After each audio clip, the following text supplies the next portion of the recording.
This is my 1994 or 95 NASCAR Winston Cup car. I bought this about 6-7 months ago, and I've been working on it a little bit here and there ever since. Today's video, I'm gonna go through and I'm gonna explain everything that's wrong with this car that I found since I got it. And hopefully by the end of the video, you will know as much about this car as I do. It's also gonna be a prelude to the things that I'm going to do with the car, because as you can see over here, I've hung up a whiteboard in the garage. I'm sort of scatterbrained and I have difficulty focusing on things, get distracted extremely easily. So what this is gonna do is it's gonna help me stay on task and do one piece at a time with the car. And hopefully with these incremental steps, because there's a lot of work to be done on that Tide car. Hopefully with these incremental steps, we can get the car to a point where I can drive it around town absolutely reliably with no worry that it's gonna break down, that I can take it on long road trips, and also take it to autocross events, the drag strip, stuff like that. That's the plan for the car in the future. So this is gonna be the place where I'm gonna catalog all of the modifications to the car, things that I'm working on currently, so that it'll keep me on task one at a time, the things that I'm supposed to do with the car. So with that said, let's get into the many issues that this car has. So to start off, the number one issue that this car has is it has an automatic transmission. There's no clutch master cylinder. There is, however, a clutch pedal underneath there. It obviously did have a manual transmission in it at one point. Right now it has a 204R. When I first got the car off the truck, it was angled back at an angle the whole way out from Philadelphia, 400 miles, something like that. Maybe more than that, 400-600, it doesn't matter. When the car got here, it had been angled that time. The whole trip it had been angled like that on the trailer. The rear seal of the transmission was leaking that entire time. I didn't know. When I parked the car here, I looked underneath it before I took it for the first drive. Did not see any fluids leaking, so I didn't think it was going to be an issue. I drove the car for weeks with it like that. When I finally decided to check the transmission fluid, the dipstick was dry. I put a quart in it. Dipstick was still dry. I put another quart in it. Another quart. I didn't start registering on the dipstick with the car running until I had put 4 quarts in this 204R. And that was after I noticed the transmission was slipping. So, my fault. Totally my fault. I don't usually deal with automatics. I like manual transmissions better. But I probably absolutely destroyed this poor transmission. It looked like it had been there for a while. That's my fault, but what are you gonna do? In any event, it's gonna get a manual transmission. I have already ordered everything that I need to convert this car from the 204R that's in it right now to a TKO 600. The parts are on their way and should be here within a week, and that's gonna be the next series of videos on this channel. So, number one problem with this car, it's an automatic. Don't like automatics, can't drive it. Can't stand driving that car with an automatic. It doesn't deserve an automatic. Nobody should have ever done that to the car. I'm deeply upset by it. So we're gonna ditch the 204R and install, my handwriting's awful by the way, a TKO 600. That is priority number one. Put a little box there for a check mark when that's all done. Should take me a few weeks to get that done. It's a big job. But it definitely is the first thing that's got to be done to that car. Okay, problem number 2, which is seen as a problem to some people, not particularly to me. It does have a Chevy engine. It's got a Chevy 350. This is a basic engine. This is not a built crazy anything. I don't even think it has a cam in it. I think it's just a straight rebuilt engine. Some people suggested that I put a Ford motor back in it, and I thought about that for a second, but the unbelievable amount of aftermarket support for Chevy 350s and how cheap everything is, I think I'd rather leave it in here just like this. Eventually I plan on building the motor. Right now I have to test the compression, see what that looks like. The carburetor is running just fine, but I'm probably going to rebuild that anyway. It's got a brand new distributor in it. Long tube headers, brand new wires. Spark plugs are relatively new, but already nearly carbon fouled from it running so rich, or maybe just sitting and idling too much. The carburetor was not tuned properly when I got it, and the timing was way off. So once I did all that, the car's running much better, but I still am probably going to have to take spark plugs out, put new spark plugs in it. They were gapped correctly. But all told, the engine doesn't need too much work. It does have a core plug coming out the side that's leaking, and I'll show you that right now. Just took NASCAR for a little spin, and it seems we may have a small issue. I don't know if you can see that on the camera down there, but it is absolutely spraying liquid out of the side of the block. But all in all, the motor runs pretty strong. It choo-choos a little bit, which I don't think is that big a deal. I'm fairly convinced that the engine's gonna last a while, so I'm gonna be buttoning up the other things with the car as far as the drivetrain's concerned, and then the engine will be the crown jewel, the last piece that I put together for this car, and that's gonna be a big job also. Building an engine probably from scratch with a block from Summit that's been machined and everything, and I'll, you know, build up a whole brand new motor for the car while I'm finishing up, essentially thrashing this one. So the engine is the wrong engine, but it's gonna be going on the back burner for now. I will either put a Ford motor back in it, which to be honest is not likely, or else I'm gonna completely rebuild the 350, but that is on the back burner for now. So we're gonna put that in blue over here. Engine rebuild.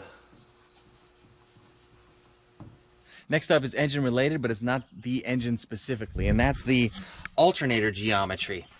It is, the belt is sideways coming off of this thing, and the alternator's on there like really wobbly. Yeah, let me start the car real quick. I'll show you.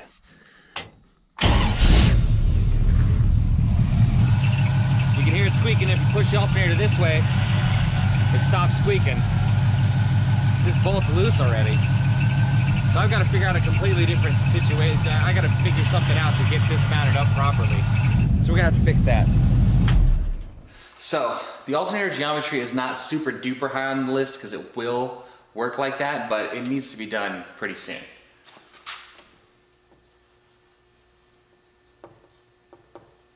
Alternator,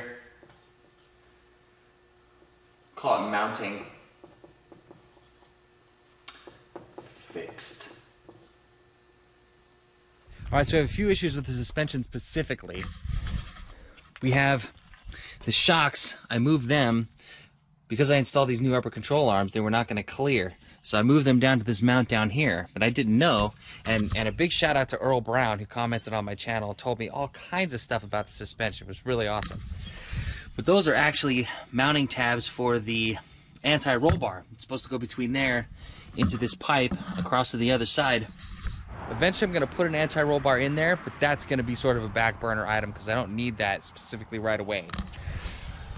The shocks are race shocks, so they're going to be different rates on either side, and I don't want this thing to be for oval, asphalt oval racing or anything like that, so I'm probably going to need new shocks. That also going to be on the back burner. The springs, I pointed this out in another video, but one of these springs is much thicker and heavier than the other. And that's because this was a circle track car. So eventually I'm going to get springs for it. That might be coming a little bit quicker than everything else because springs are really inexpensive. So I might be knocking those out pretty soon. Either way, as far as the suspension goes, that stuff's going to sort of be on the back burner for right now because I don't need that stuff for the car to run. So because the suspension setup is not a real critical piece of getting the car just running and safe, we're going to put that stuff on the back burner. We have three issues with it: the shocks, we have the anti-roll bar, and the springs. The springs I might get done a little bit earlier because those are cheaper, but we'll see. For now, they're on the back burner. Another issue I had was with the brake master cylinder. Brake master cylinder was leaking down the wall back there. I don't know if you can see it, but it goes all the way down onto this sort of rubber floor here. It actually flowed down underneath and was making its way all the way back out to the side here. I don't know if you could see that, but it was running its way down the door sill. Well, there's no door, but down that area there.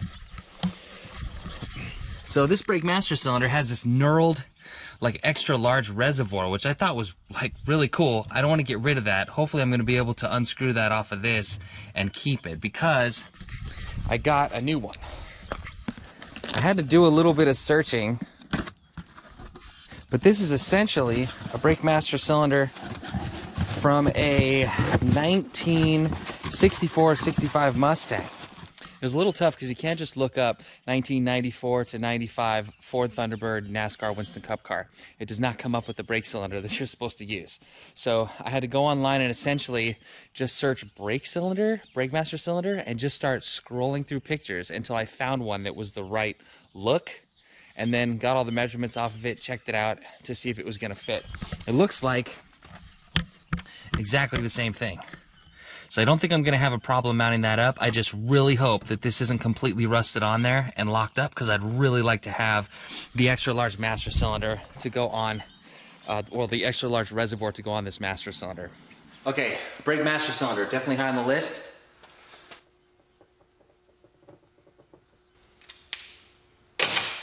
Next up is the windshield. These are Lexan windshields. They are a polycarbonate plastic that was coated at first, but the coating has all worn off on these, and from being washed with dust and dirt on them, they've got these micro scratch swirls like all through the entire windshield. And when you drive into the sun, it is absolutely blinding. You can't see anything. I've gotten all of the supplies I need to polish plastic. Hopefully I can get some plastic polish on here and get all of those micro scratches polished out so that I can see clearly through the windshield. If I can't do that, I will eventually go and just replace it with a piece of glass. Okay, clearing up the windshields. Critical, needs to be done.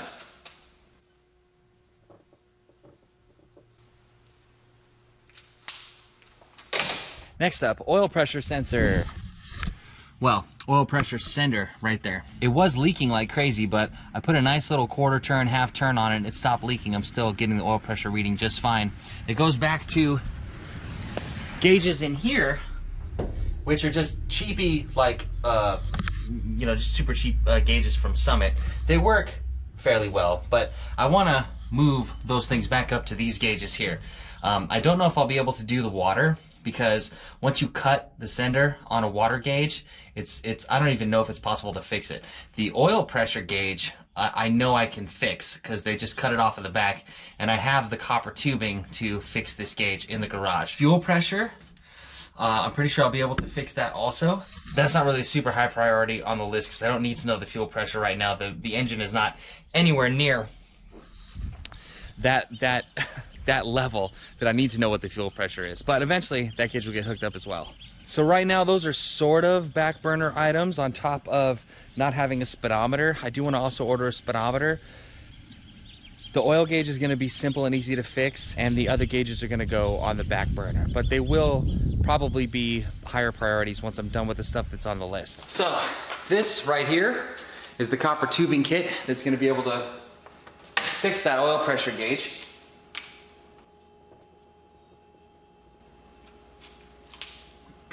So that should be easy to hook up, but the other gauges are going to go on the back burner for now.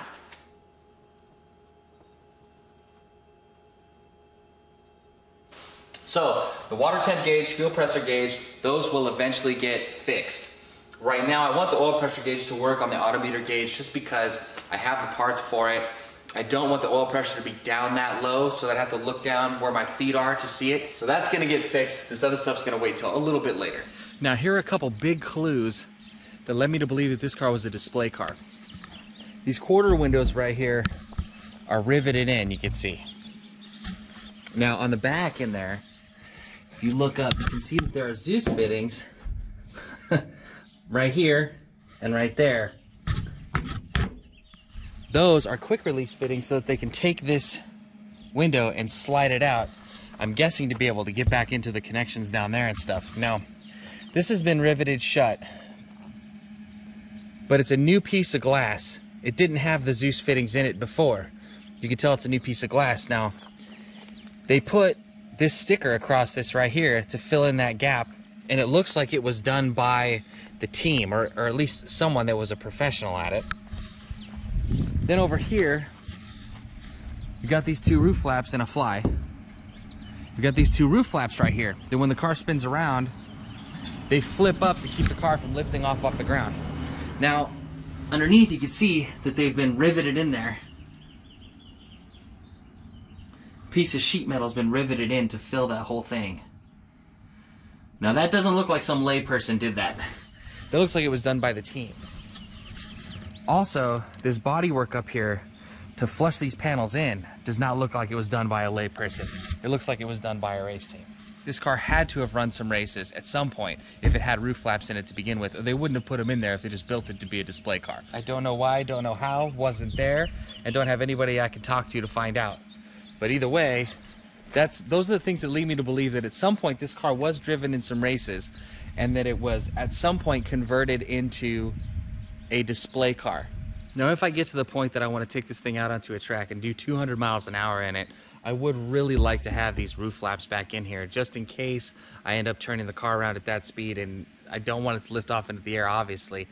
But it's going to be a long time before I get to the point where the car can do that. It needs a lot of work. So this is not going to be on my list right now, but if I ever decide that I want to go 200 miles an hour with this car, I will definitely put the roof flaps in before I give that a shot. So eventually, roof flaps will be a thing. Okay, so the license plate lights and reverse lights are not hooked up right now. This is the wire for the reverse lights. I'm gonna have to run from the transmission. The TKO 600 has a wire for the reverse lights, so I'm just gonna have to run that to this and I'll have reverse lights. I also need the license plate lights. These are the mounting bolts for the license plate. So I'm gonna have to put a couple of bolts probably right here to mount the license plate lights, which is something that I still got to do. I was going to do it before when I was doing the video for the lights, but I just never got around to it. But it's going to be really easy to be able to wire that in. This always happens every time. All right, so the license plate lights, which I'm going to need, I'll probably do them the same time that I do the reverse lights. The reverse lights are going to be done with the transmission, so I'll put the reverse lights on there too. Okay, now to the exhaust. The exhaust on this car is a set of long tubes that goes down into a cutout, which then goes from the cutout into 3-inch cherry bombs that dump straight out underneath the car. Now, when you drive, those exhaust gases come flooding just up and around straight into the window and just make the car stink like hell. So I got to do something about the exhaust. I don't really like the way it sounds. I'd rather have boom tubes on it.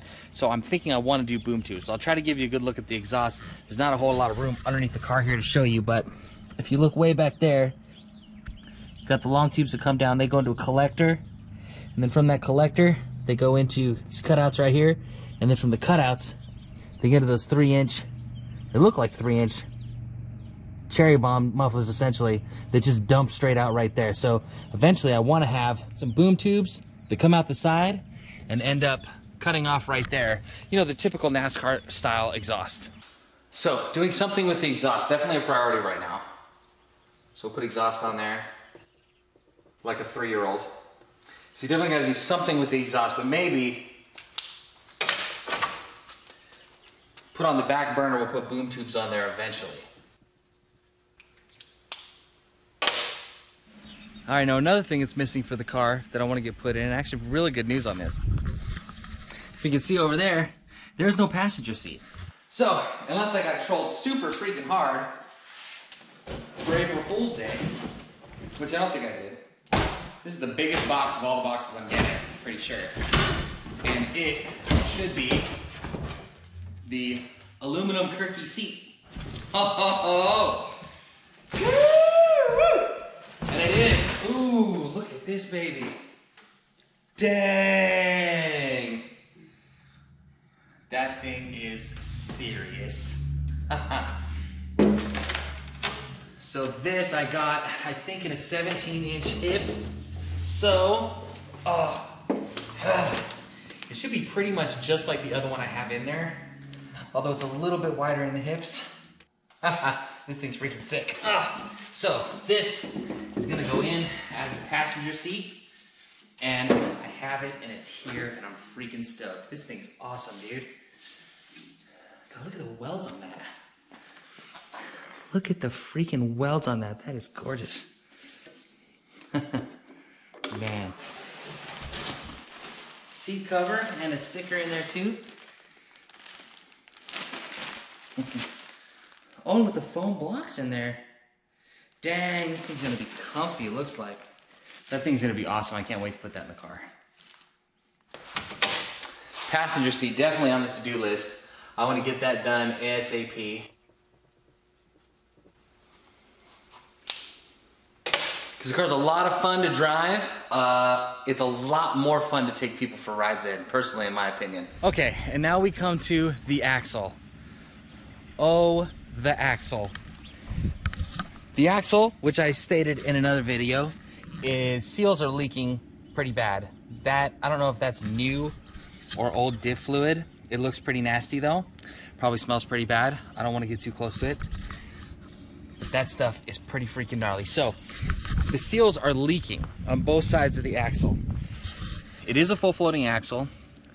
The axles are cambered. I checked them with the string and nut trick where it's, I don't know, it's not a trick really, it's just a thing that I did to check. I took a string with a nut, tied on it, and hung it next to the tire, and it turns out that yes, both wheels are cambered to the left just a few degrees because it's a circle track car and the axle housing is a circle track housing.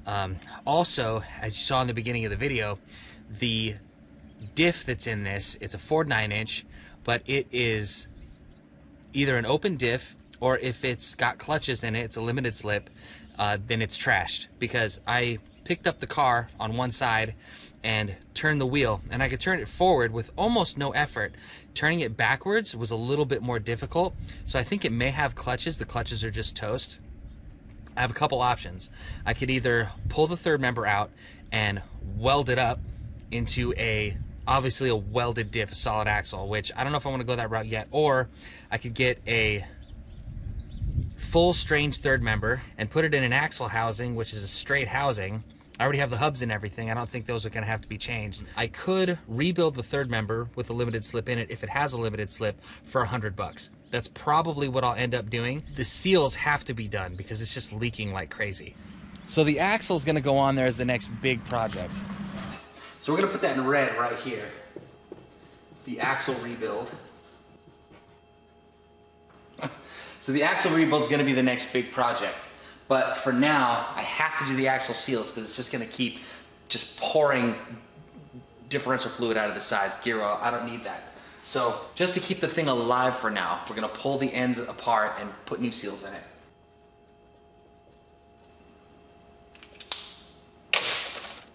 And so there you have it. That's pretty much everything that's wrong with the Tide car.